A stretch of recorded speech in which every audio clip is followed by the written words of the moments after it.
Hey, welcome to another episode of the Coffee Break Podcast, where our mission here is to share business ideas, practices, and strategies while we enjoy our coffee. Today's guest is Jake Failing. He is the Vice President of Marketing for Movement Mortgage, and he's really a fun guy. So he's going to be joining us in just a little while to be chatting about how is marketing changing in a time of crisis? What does that mean for the market, for the mortgage industry, and how you can take on interesting tasks like trying to document your life for the entire year, all 366 days. We're going to talk about that and much more with Jake. So grab a cup of coffee and join us for the conversation. We got so much to say. We got a podcast to make. We're sipping on lattes. And it's time for a coffee break. It's time for a coffee break. Oh, yeah. All right, Jake, thank you for being here today. As you know, 5 rapid fire questions randomly selected just to get under your skin and to get to know you a little better with unknown point values. Are you ready? I've never actually been more ready. All right, here we go. Number 1, what do you pretend to hate but you actually love? Probably working out. Yeah? Yeah. It's just the thing to complain CrossFit. about. Just CrossFit. I'm the guy. So everyone in my family is this elite CrossFitter. It's super annoying. And they are all super fit, which is also annoying. And they want to do workouts all the time. And I complain and I whine, but I like it. Yeah. Well, I mean, I guess that's a good thing to actually secretly love. I don't know, maybe not. Well, there's like residual, hopefully having a positive effect on my body, but you can't really tell. So I don't know if any of it's worked actually. Yeah, but it's just natural to complain about it, and it's almost expected that way. It's kind of my thing too. I like to whine and moan and complain, but really I'm having a good time. Number 2, when is the last time that you tried something new? Last night. Or yesterday, my wife is on a plant-based diet. She has decided to go that route during probably the worst time. We're recording this in the throes of the quarantine. So ordering all these new plant-based foods via Instacart is extremely challenging because the shoppers have no idea what they're doing either. And she makes now all these plant-based meals and she feeds them to me. So I'm trying it, but I'm definitely not going that direction. Yeah. Feel for you on that one. Number 3, if you had the opportunity to get a message across to a large group of people, what would your message be? Ooh, the one thing that I keep saying right now to our loan officers and movement is just press record. And I was guilty of it early on where I spun and spun and spun. I worried about my podcast cover art and the website and the URL. And I kept showing it off to people and I would do polls. What should my first episode be about? What should I do? And I never actually recorded an actual audio file, which is a very common mistake for everyone. And so that's what I'd say. I'm not going to have any like earth shattering advice, but I think that's been one of the biggest lessons for me is just press record. Just press record. I want to come back to that later on in the conversation because it's very applicable right now. Number 4, what small act of kindness were you once shown that you'll never forget? So somebody showed an act of kindness to you that you've never forgotten. Small act of kindness. I can't think of a specific example right off the top, but what I will say is I have learned the power of gifting while at Movement. And that's both from Casey Crawford, our CEO, and then from a gentleman named John Ruhlin, who wrote the book Giftology.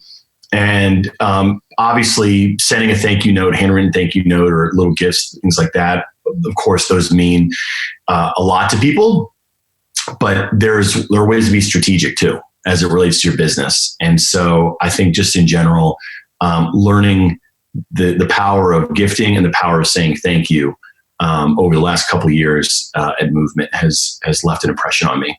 Very cool. Number 5, what book has influenced you greatly and in what way? I love this question because I am typically moderating podcasts and panels and things like that for, again, Casey, our CEO. And the number one question CEOs get are, what are you reading? Like, what books are you? And I get targeted by these ads all the time on Instagram and things like that. They're like, the average CEO reads 7,000 books a day. 7,000 books a day. And I remember getting like, wow, that's crazy. I'm clearly not doing it right. And that's what I just love about Casey, because he's like, I'm not much of a reader. Like I don't read books. He's got a few podcasts and things like that he listens to. That's what I'm a listener. So yes, I'll be on Audible. I just finished Gladwell's new book, Talking to Strangers or Something Strangers, that I listened to actually with my wife, Paige. But I listen to an immense amount of podcasts. I am constantly taking in content. So more short form and via audio. But I'd say the last book that I air quotes read was that. And then, of course, Gary Vee's recent one, Crushing It. There you go. I saw also that was the 5 questions. By the way, congratulations, score of 912. So very good job there. Barry, whose line is it anyway? Yes. So when you scored it. Don't tell everybody my secrets. So I know recently I saw on Instagram, obviously, you were reading Larry Hubaka. He was on the podcast and I messed his name up. Hubatka. So do you know Larry? I probably should have mentioned that, because that's literally the last book that I'm halfway through. Yeah. Which was what I messaged on Instagram. So clearly I haven't spent the next 30 minutes needed to finish the book. But I love it. And I've been following him more and more. He and I have met once. We just know each other mainly through social media. I'm sure you're about to set it up, but former creative director at Elevation Church, now runs his own shop. He's a pretty sharp dude. Yeah, he was on the podcast. It was like the last in-person guest that we had before quarantine went in full effect and nobody wanted to come out of their house. But a really cool guy. And so I saw that you had read that book, and I thought it was pretty interesting because it was one of those quick reads, but it's packed with a lot of powerful information. So I wanted to kind of jump into the conversation. So I appreciate you coming back on the podcast. You were a guest on, it was a little over a year ago. I think I went back and looked. It was like March of 2019. And we talked a little bit about marketing. We talked about a couple of different things then. And I reached out to you now because marketing right now in the middle of kind of a crisis is an interesting maneuver, right? And so we've had a lot of conversations in our industry and with other people about how do you adapt your message? Is there do you need to adapt it? What is kind of the progress that we're happening? So I said, hey, let's get Jake on. Let's talk about kind of from your perspective what you're seeing and maybe some advice that you would give to other people. So I wanted to kind of dive into that. And then we've got several other things to kind of hit on, but just as an overall message, as you're dealing with the marketing for Movement, what are you seeing? How are you communicating to your team and the people that you're impacting on how this messaging changes or does it? Yeah, well, first I want to acknowledge your podcast. So yes, it was about a year ago, and I will never forget it because I was horrified that I didn't realize that it was an in-person podcast. And that morning, I just pulled it up like it was any, podcast link. I'm just going to queue it up. And I saw you guys setting up for an in-person interview. And so I still, to this day, feel terrible. So I'm glad you brought me back. And yet here we are again virtually. So at some point, I would love to come see your studio in person, but I appreciate you having me back. As it relates to marketing for Movement, we talked a little bit about this off the air. It's a really weird feeling because unemployment levels are through the roof. I've got friends that are losing their job, being furloughed every single day.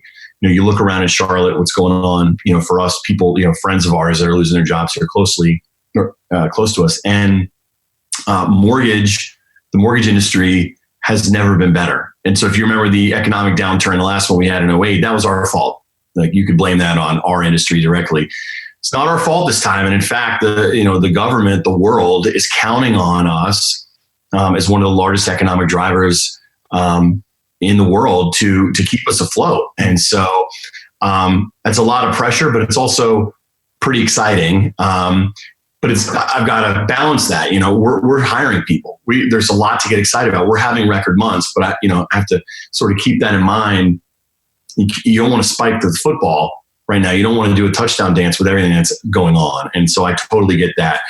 For our marketing message, it's interesting because we use the term that we are B2B2C. And so we focus on purchase, and we are retail only until recently, now that refi has really picked up because the rates are so low.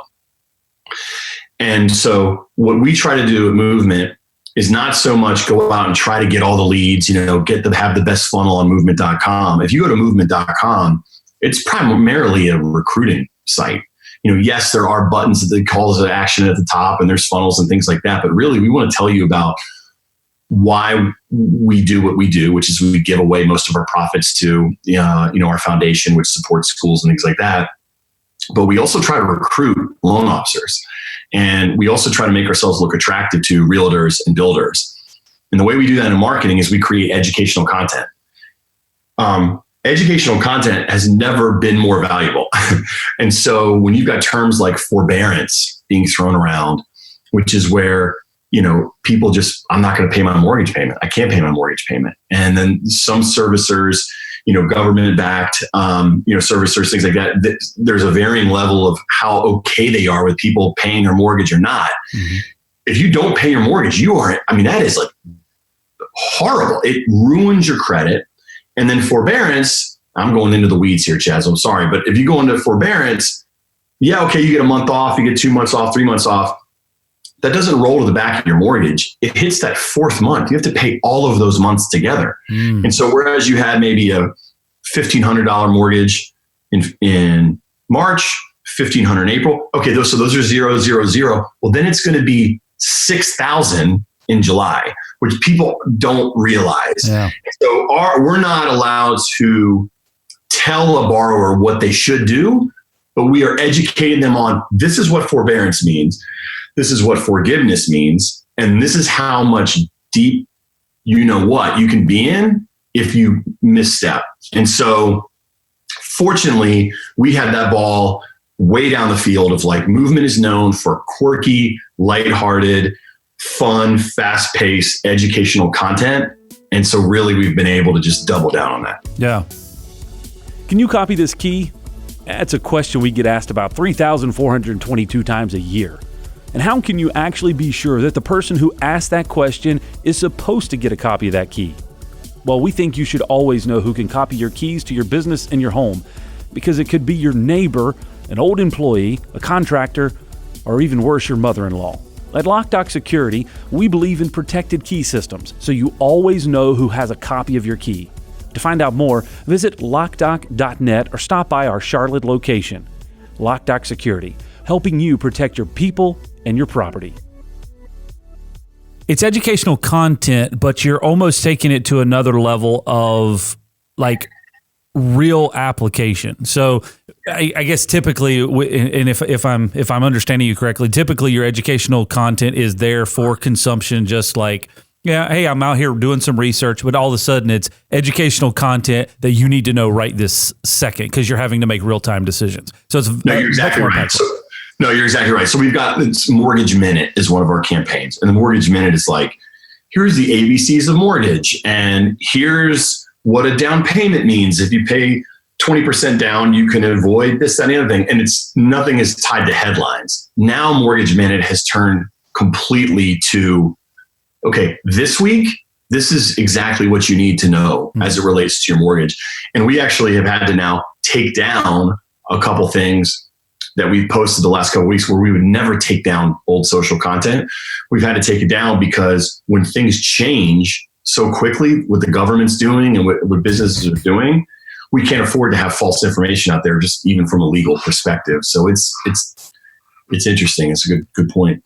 Let me ask you a question just to be tactical, because that's one of the things, obviously the podcast is really directed towards small business as a whole, but just to get very tactical, because we've had a lot of conversations here recently with other small businesses across the country. And what it comes down to is, how do you take something like the Mortgage Minute as a concept and then bring it to reality? maybe a couple of little tactical points that you would say, hey, this is kind of how our team takes something like this and brings it to real life, because it's easy to walk in and go, hey, we should have a thing called the Mortgage Minute, but then you actually have to figure out how to execute on it. What are some tips that you would give on that? Yeah. So the way the Mortgage Minute works, and what we've tried to take ourselves out of, is like, we think we do a lot of cool stuff at Movement, but at the end of the day, we work for the loan officers. So we go to the loan officers and we say, hey, give me the top 5 questions that you get asked when you sit down with maybe a first-time home buyer, maybe someone that's looking for refinance. What are those questions? And so it's crowdsourcing. And we've got a 1,500 person, extremely active private group, Movement loan officers. And it's just free. Man, it's free for us. So we post those there. And I mean, we'll get hundreds of comments. We'll sort of run our own polls and we'll come away with 10 things. And so boom, just like that, you've got a crowdsourced, here are my 10 videos. Then from there, Chad, I mean, like it's hard to get tactical when it comes to creativity. If small business or a big, whoever it is, if you've got, and you had one of the great ones with Larry that was in your studio, if you've got someone that is creative, hang on for dear life, pay them 10x, whatever you need to do to keep them in, because it's easy to have, I should say it's easy.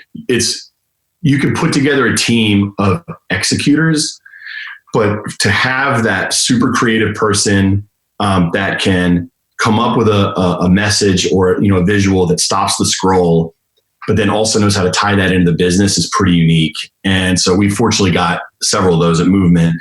And so taking those top 10 things and then translating them into so what's the visual look like? And so for this latest round, we got a green screen and we've got a dynamic of basically true false, where one person's on one side, one person's on the other. We're reading, teleprompters. It just looks cool. You almost forget that you're learning about something boring like mortgages. And look, I know not everybody has that embarrassment of riches, like a studio and a green screen, and you're in a cool studio. I get that too. But what's been, I don't want to say great, nothing's great about this virus and the quarantine, but what's been interesting for us, and we're now seeing the industry follow our lead, is this quarantine. This has been the great equalizer. Mm-hmm. And so we're doing Mortgage Minutes just like this, just like you see me. This is the video. If someone said that with no mic, through Zoom audio and this, visual, that this is what we would put out on our corporate social media channels, if you would have told me that, 6 months ago, I'd go, we're flexible, but that's you got to get me on the right day to agree to that. We just said, you know what? This is life for everyone now. So let's lean in. And we are having so much fun with it because there are no rules. Yeah. It's if you look behind me, this looks like the dream of a 12-year-old sports boy, that loves collecting stuff. Well, that was me when I was 12. And I used to work at sports and I collected all this stuff. And so welcome to my home office, Chad. And so now the world, when they see our mortgage stuff, they see this. And it's I was embarrassed for 30 seconds. And now I'm you know what? I bet you your home office looks horrible. So enjoy. So I think that's been, tactically, as hopefully that provided some people with a little bit of advice. And that sort of ties back into Just Press Record of don't think that you're the expert. Go literally to the SME, get the ideas, come up with a creative way to tell those things, and then don't romanticize the visual. Just get it out. It's interesting that you say that. I have noticed that across the board on broadcast television right now, the new accepted standard is what we're doing. And it's for so long, there's been a lot of people on YouTube and on the internet doing that. And then, there's been higher quality stuff, but this can communicate the message, and it's all about getting the information across. And so you've got major broadcast networks that are zooming people in and horrible lighting and sitting in their living rooms or wherever it is just to communicate it. Chad, last night I was one of 503,000 people that were on the Instagram Live of Teddy Riley and Babyface. Okay. If you're not following this was their second attempt at this. So a lot of music producers right now are going live on Instagram and they're sitting in their studios and just playing their hits. It's not wired into the phone. You can barely hear it in the background. 502,000. This was the second round of it because the first time Teddy Riley's audio went out, he became a meme across the internet. Every piece of that live stream went viral and was trending on Twitter. Mm-hmm. They tried it again, and guess what? Teddy Riley blew it again. His internet went out. It was hilarious. It was a hilarious train wreck, but no one got off the live stream. Yeah. So Teddy Riley's internet went out, and Babyface sat there for like literally 60 seconds saying nothing, looking. He grabbed his guitar. It was horrible, but amazing. And I was texting with a friend last night, and he texted me back, Montel Watson. He works for Movement. He's married to Emily Breeze here in Charlotte. And he texted me, he goes, this is the new TV. Yeah. He's like, this is the new 500,000 people live for 2.5 hours. Hey, thanks for listening to the Coffee Break Podcast. If this information has been helpful to you, or you just really kind of like our theme song, can you help us out by rating us on whatever app you're using?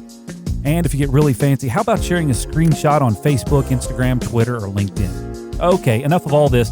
Let's get back to the conversation. No, it's wild. And I was just pulling up my Instagram because it's not on there now. But earlier I had it pulled up and there was 6 people that I follow that had live videos going. Yeah. Screen time is happening, and going to your just press record functionality. It's just start somewhere. And I think too often times people want to have that perfect thing all scripted out, or they're not comfortable in the live version. And we've been talking with some of the people we connect with across the country recently about just do something. Like, you've got the phone, just do something. You've got to start practicing somewhere. Not everybody has the ability to sit in a studio. Not everybody has multiple cameras, lighting and all that, but you just have to start somewhere because you got to get comfortable in front of people and communicating your message. Right. As you've been working on this, one of the things that I wanted to bring up on the just press record thing, and I know that you have taken a break from it, but you started on January 1st with Document 366. You were creating. Oh, okay. All right. Shots fired. I haven't addressed this to my 7 followers, including my mom. I haven't even done this yet. All right, we'll do it live. Let's do it. This wasn't shots fired. It was an effort on you. From what I was seeing, it was an effort on your end to just press record every single day and say what's going on. Yeah. What were the lessons that you've learned out of that? Oh, I'm going to need you guys to cut this in post and send it to me, because I'm going to post it, because I have not acknowledged this yet, and I've gotten a lot of comments about it. I'll try to keep this short. So I wanted to put my money where my my mouth was. And at the beginning of the year, start Document 366. Of course, I chose a leap year, added degree of difficulty. And I got into it, and I was tracking it in Excel, and I was like super proud of myself that I was diversifying the topics. I was doing some family, some business, some leadership, some kids, and food and beer.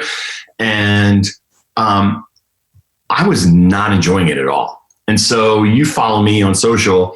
I post probably 4 to 5 times a day on my stories.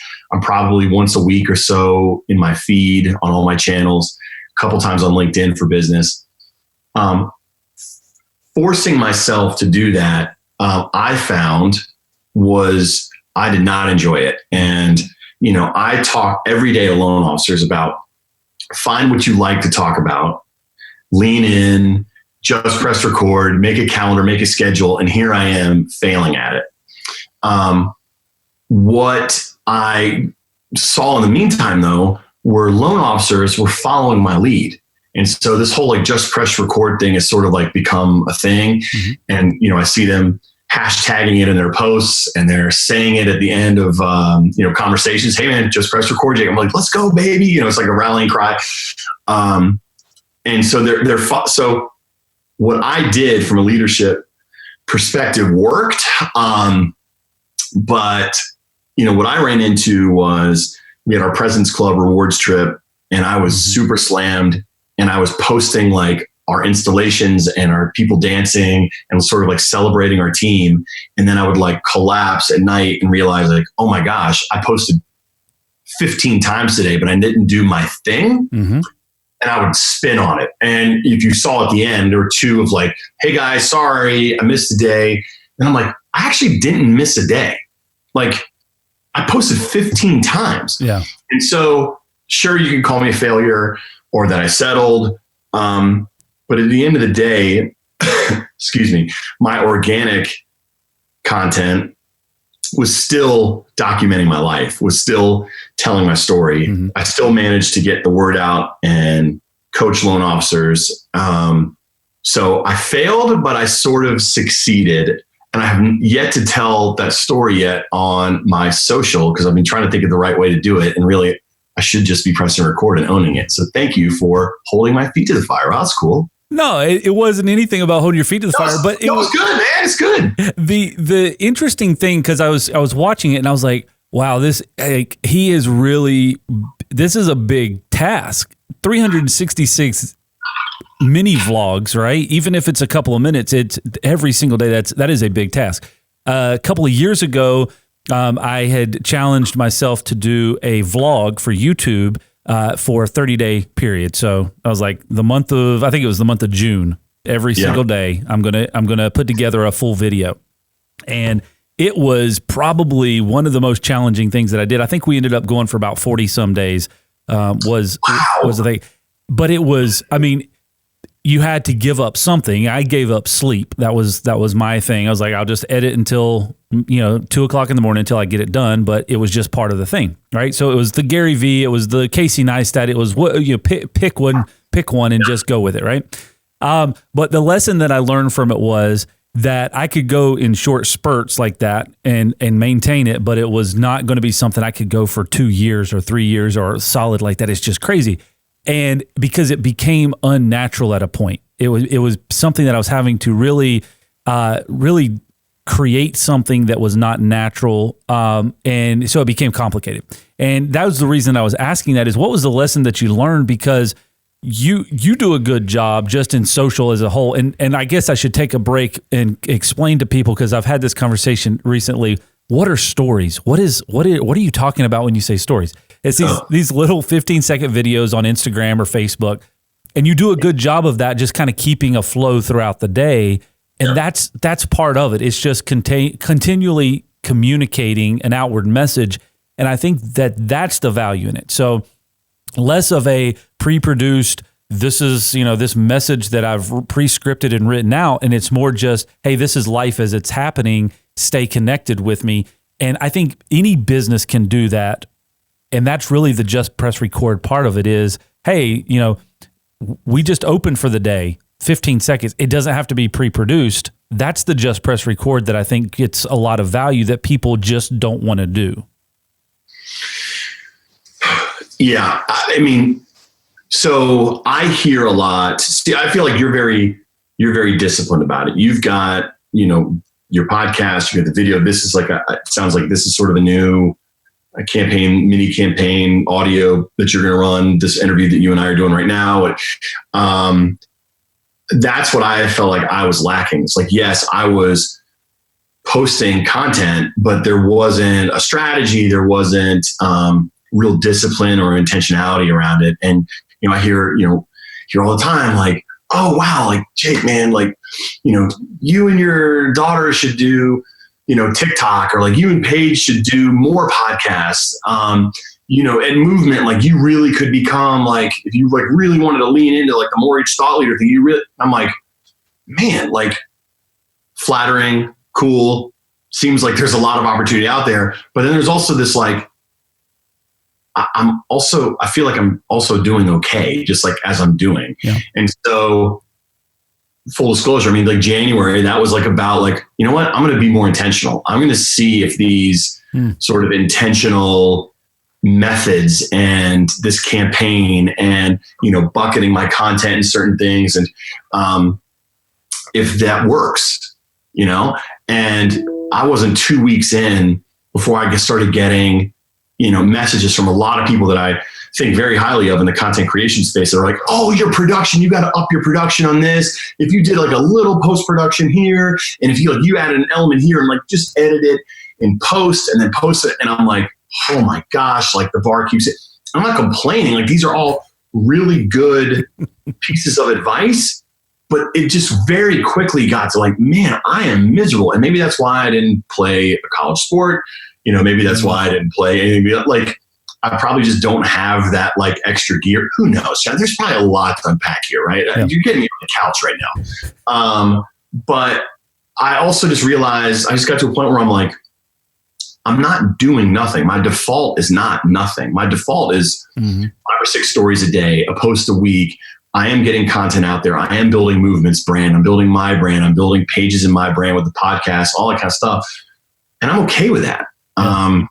So it was just it was a super like interesting, like introspective moment for me that like, okay, yeah, I'm probably not the best intentional poster, but I have a lot of fun just doing offbeat, lighthearted stuff.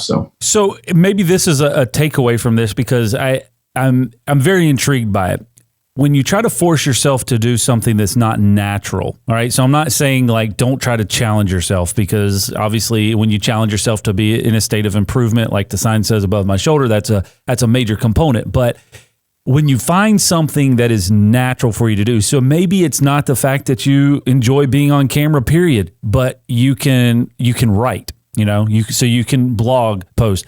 I'm going to just go out and venture to say that just like me, you may not be the guy that likes to sit down behind a computer and write a blog post, but grabbing the camera and talking on it is a more natural component. And I don't mean that by any slight. I'm just thinking prospectively. But what I've found, and I can send anybody on a YouTube search. If you go back to our YouTube channel back 3-4 years ago, I had these awkward videos that I was trying to do kind of a one take product review type deal. Yeah. And it was uncomfortable and it was awkward and I didn't like them. And it took me a while to find something that I'm comfortable with. So a message. So, even the fast paced Insta stories in a way that you find some creative success there is not a natural thing for me. And so finding that natural space, conversation is a natural space that I learned.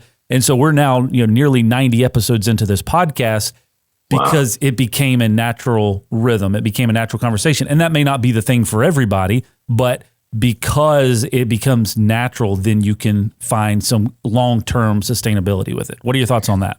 Well, I mean, I think the difference is I'm not in a business development role. Now, I think my boss and the leadership team at Movement would love for me to continue to be on brand, of course, and continue to try to get the message out about Movement and continue to put content out that our loan officers are proud of sharing. It's like, of course, like there's that like sort of like tangential business development role that comes with any marketer's job. But like you're a good communicator, and I know like you do a nice job with the podcast. But at the end of the day, I don't think you'd be upset if business developed from the relationships you're building with the podcast. And the loan officers that I'm talking to every single day, where I'm like, hey, if you love cats, you should post about cats. Well, they have to, like, loan officers make money off commission. Yeah. And so they have to drive business through things like social media. So it's a little bit different of a conversation. But still, even with that, I'm not going to drag someone kicking and screaming into something. I just try to find micro wins. We do so much in our marketing department. We offer the field so much. I've learned pretty quickly that there's paralysis by analysis. And so what I try to do is reverse engineer it, which you mentioned Gary Vee. That's a very Gary Vee thing. And so I say to, I'll take someone who, and because there's always anger around the social media thing, like, oh, stupid Facebook. I know I've got to be on Facebook. It's not going to bite. And they'll say like, well, I love dogs. I love cats. I love cooking. I love like going to parks on the weekend or beer and breweries. And I'm like, so you already love to do that. Now let's try to like add just a dash of business development. And you don't have to like plaster a billboard about mortgages all over it, but you can sneak that in to the conversation and to the content. And so, yeah, I'm never going to like hit someone over the head with a strategy, I just try to find the like little creases of, oh, wow, this person loves to write. Oh, this person actually is sneaky good in front of the camera, and then try to like add some steroids to that. Yeah, I think it definitely plays a role in the overall messaging, no matter what you're doing. It's just, and I think we talked about this on the last podcast, but kind of the developing a personal brand and understanding kind of what you're associating or what people are associating you with, right? And no matter what that is, if it's the cats that you enjoy or whatever the case, it's just kind of developing some type of a thread of communication that people find some consistency with. So, for me, business development, leadership, all of that stuff is just something that I thrive in naturally. So now if I can get into a comfortable spot to share information or my latest learnings on it, or the book that I'm reading, the 7,000 books that I'm reading every single day, whatever that is, then that is the message that I'm communicating out. But it's not going to be easy for me, or it's not going to be natural if I try to break outside of that. And I think that's really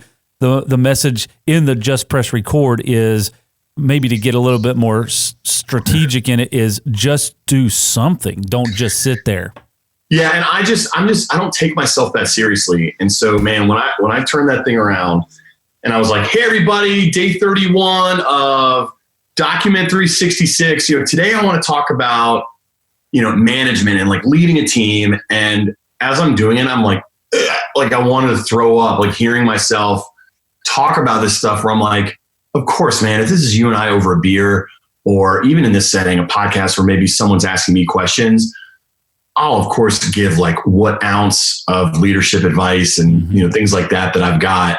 I'm just not comfortable in that, I don't know, that expert or like that type of space, because, it's just, I don't know, self-confidence or what, where, as I was like saying things about business and leadership, like I know what I'm talking about. And I think I've got a decent track record and do a good job, but it just felt a little gross. And that's something that I've got to get over. And there are millions of people out there that are thriving and having a super successful career in that sort of influencer space that are more comfortable with it. I just don't. I mean, even like the podcast that Paige and I do about like parenting and dating and marriage and all that kind of stuff, like we call ourselves like Switzerland. We rarely take a side because God forbid someone hears a piece of our advice and doesn't like us. Yeah.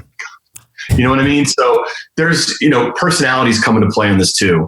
And so finding a topic like cats or beers or food or whatever it is, where you're just like, making really like hot takes, like I like this beer instead of this beer, which is not a hot take. Yeah. Like that's a safer place. And so when you're talking about these content strategies with loan officers, you're not telling them like, hey, get into politics. I need you to like post every day about why you think opening up, the economy is a good idea. Like, do not do that. No. Let's go to a safe place and start there. And then as you get more comfortable, you'll either go the Jake route and go, you know what, I'm actually going to still stay in the safe place. Or you just lean in and you go, what? I'm going to make hotter takes, and I don't really care if people think that I'm gross on social because I believe in myself. Either way is fine. Just a reminder, you're listening to the Coffee Break Podcast. Also, we wanted to let you know that our team puts together a weekly blog post. You can find it at locdoc.net/blog. It's guaranteed to raise your IQ by 12 points or your money back. So it's pretty much a win-win. All right, back to the conversation. Hey, Jake, thank you very much for joining us for today. It is always a pleasure to chat with you virtually, and hopefully soon we'll have you in the studio to have a conversation in person, and we can measure each other's hair. So that'll be fun. If this is your first time listening or watching the podcast, we invite you to subscribe because we have a brand new episode every Tuesday at 9 a.m., and that's going to be in video version on YouTube and Facebook. Just search for LOCDOC, and you'll find tons of videos there on both Facebook and YouTube. Or if you're watching this and you would like to subscribe to the audio version, you can do that by going to locdoc.net/podcast. There's links to subscribe to whatever podcast platform you enjoy listening on.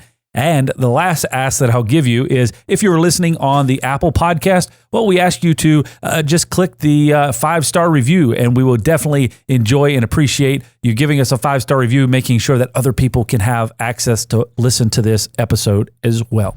Thank you again for listening and watching, and we'll see you next time right here on the Coffee Break Podcast.